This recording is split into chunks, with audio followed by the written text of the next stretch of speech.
What's up, YouTube? This is a midweek analysis. I figured all my levels got hit on every chart, so I might as well update you guys and tell you guys where I think price is gonna go. As we can see, we're on the dollar index on the weekly chart. We have a weekly fair value gap, and we just recently swept weekly liquidity. Let's go into the daily. As you can see, we're just chopping around. Chances are that we might sweep this liquidity that I just marked out and then probably head to the downside, or probably fill this gap, but we have not broken structure to the upside yet. Yeah, let's go into the 4 hour. So as you guys can see, we broke 4 hour structure and then we swept 4 hour liquidity. Let's go into the 1 hour. As you can see on the 1 hour, after we swept that liquidity, it's been bouncing around. So chances are we might still have a little room to the upside just for this liquidity, and then after that probably head on to the weekly fair value gap. That's all the way down here. We're on the weekly chart of the NASDAQ. As you can see, these are our previous markups. There's a weekly break of structure. That's why we swept all this liquidity. There is a monthly fair value gap within this range. So let's go into the daily. I marked out this daily fair value gap on the last video and we perfectly tapped into it. And right after we tapped into it, we closed down for the day. There's a gap here that's most likely going to get filled. If you notice, all these gaps, they tend to get filled. Not right away, they usually get filled. I'm pretty sure this one's going to be right away because we're still bearish. Let's go into the 4 hour. There's a gap right there within the 4 hour and the daily. We have touched the fair value gap. So let's go into the 1 hour.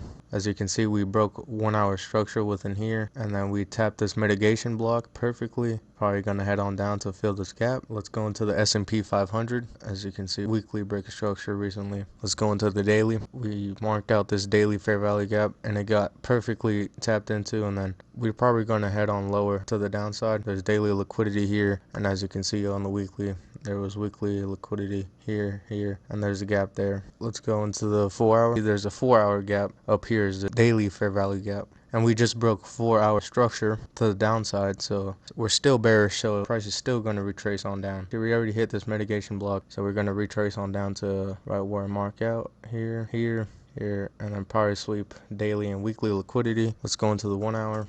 Yeah, just a break of structure on down and trying to fill more orders in the fair value gap so we can head on down. Alright, let's go into the gold chart. We're on the weekly chart. There's a weekly fair value gap within here, and we broke weekly structure, so chances are that we're going to fill this weekly gap. Let's go into the daily.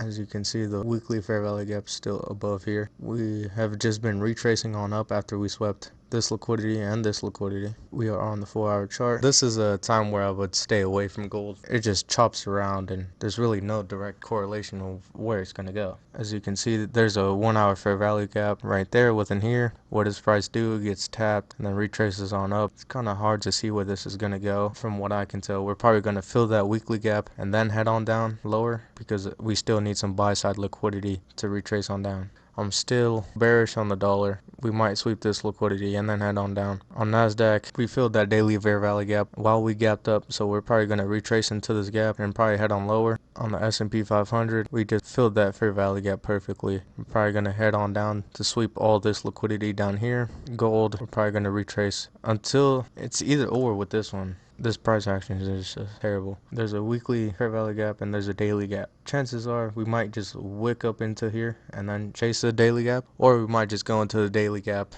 retrace on from there on out. And don't trade on Friday because we have tons of news. As you can see, we have news on Wednesday for, as we can see, USD. We have on Thursday, we have unemployment claims. So therefore I would just be cautious of that. Just load up Forex Factory and then put your USD because that's with all the markets. Yeah, just look at that, see if it's good or not. If it's good, we're going to go higher. If it's bad, we're going to go lower. On Friday, Fed Chair Powell speak. That is a day I just avoid because you get this type of action within the markets. Like literally, that's going to be the whole day.